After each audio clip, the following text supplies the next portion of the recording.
Bidadi township ಯೋಜನೆಗೆ ಪರ ವಿರೋಧ ವ್ಯಕ್ತವಾಗಿದೆ. ಹೀಗಿರುವಾಗ ಸರ್ಕಾರ ಎಕರೆಗೆ ಕೋಟಿ ರೂಪಾಯಿ ಕೊಟ್ಟು ಜಮೀನು ಖರೀದಿಗೆ ಮುಂದಾಗಿದೆ. ಆದರೆ ಧಾರವಾಡದ ರೈತರಿಗೆ ಮಾತ್ರ ಕಡಿಮೆ ದುಡ್ಡು ಕೊಟ್ಟು ಭೂಮಿ ಲಪಟಾಯಿಸೋಕೆ ಮುಂದಾಗಿದೆ ಅಂತ ರೈತರು ಆರೋಪ ಮಾಡಿದ್ದಾರೆ. ಆ ಕುರಿತ ರಿಪೋರ್ಟ್ ಇಲ್ಲಿದೆ.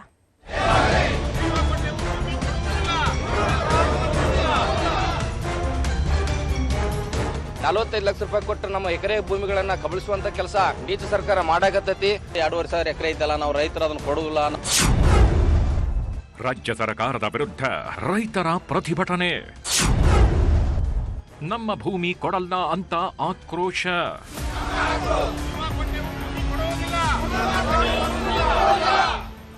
ನಮ್ಮ ಭೂಮಿ ನಮ್ಮ ಹಕ್ಕು, ಜೀವ ಕೊಟ್ಟೇವು, ಭೂಮಿ ಕೊಡಲ್ಲ, ಅಯ್ಯಯ್ಯೋ ಅನ್ಯಾಯ.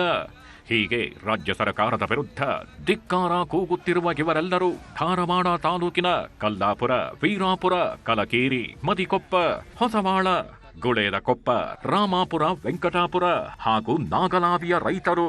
ಇವರು ನಮ್ಮ ಭೂಮಿಯ ಉಳಿವಿಗಾಗಿ ಹಾಗೂ ಸರಿಯಾದ ಪರಿಹಾರಕ್ಕಾಗಿ ಧಾರವಾಡದ ಜಿಲ್ಲಾಧಿಕಾರಿ ಕಚೇರಿ ಎದುರು ಪ್ರತಿಭಟನೆ ನಡೆಸಿ ಕಿಡಿಕಾರಿದ್ದಾರೆ.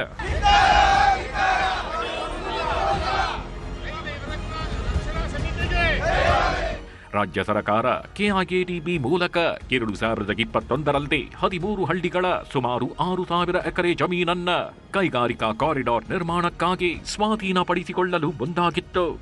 ಈಗಾಗಲೇ 3,500 ಎಕರೆ ಜಮೀನನ್ನು ಸರ್ಕಾರ ಭೂಸ್ವಾಧೀನಪಡಿಸಿಕೊಂಡಿದೆ. ಆದರೆ ಬಿಡದಿಯಲ್ಲಿ ಎಕರೆಗೆ 2.5 ಕೋಟಿ ರೂಪಾಯಿ ಕೊಡುವ ಸರ್ಕಾರ ಧಾರವಾಡದ ರೈತರ ಪ್ರತಿ ಎಕರೆಗೆ ಕೇವಲ 45 ಲಕ್ಷ ರೂಪಾಯಿ ಕೊಟ್ಟು ಖರೀದಿಸಿದೆ. ಆದರೆ ಈಗ ಕೊಟ್ಟಿರುವ ಹಣ ಯಾವುದಕ್ಕೂ ಸಾಲಲ್ಲ. ಬಿಡದಿಯ ಮಾದರಿಯಲ್ಲೇ ಎಕರೆಗೆ 2.5 ಕೋಟಿ ಪರಿಹಾರ ನೀಡಬೇಕೆಂದು ರೈತರು ಪಟ್ಟು ಹಿಡಿದಿದ್ದಾರೆ. ಆ ಬಿಡದಿಯೊಳಗ 3 ಕೋಟಿ ರೂಪಾಯಿ ಎಕರೆಗೆ ಕೊಡ್ಲಿಕ್ಕೆ ಸಿದ್ಧದಂತ ಈ ರೈತ ಸರ್ಕಾರ ಈಗಾಗಲೇ ನಮಗೆ ಸಂಸ್ಕಾರ ರೂಪದೊಳಗ 45 ಲಕ್ಷ ರೂಪಾಯಿ ಕೊಟ್ಟು ನಮ್ಮ ಎಕರೆ ಭೂಮಿಗಳನ್ನ ಕಬಳಿಸುವಂತ ಕೆಲಸ ನೀತಿ ಸರ್ಕಾರ ಮಾಡಾಕತ್ತೈತಿ.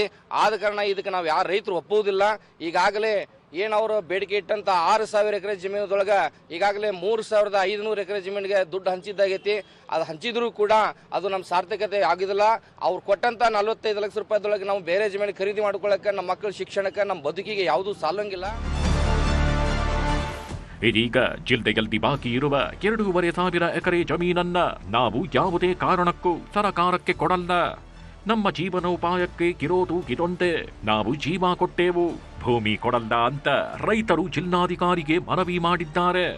ಈಗಾಗಲೇ ಸ್ವಾಧೀನಪಡಿಸಿಕೊಂಡಿರುವ ಭೂಮಿಗೆ ಬಿಡದಿಯಲ್ಲಿ ರೈತರಿಗೆ ಕೊಟ್ಟಿರೋ ಪರಿಹಾರದಂತೆ ನಮಗೂ ಸರ್ಕಾರ ನೀಡಬೇಕು.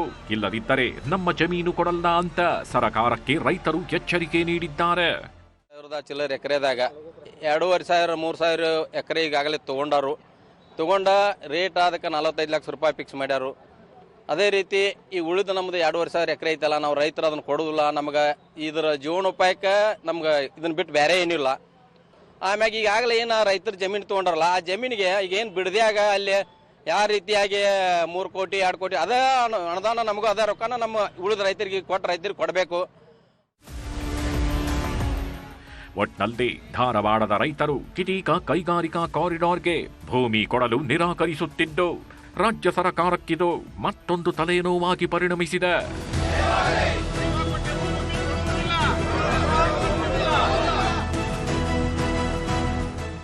ಮಂಜುನಾಥ್ ಯಡಳ್ಳಿ, ನ್ಯೂಸ್ 18 ಧಾರವಾಡ.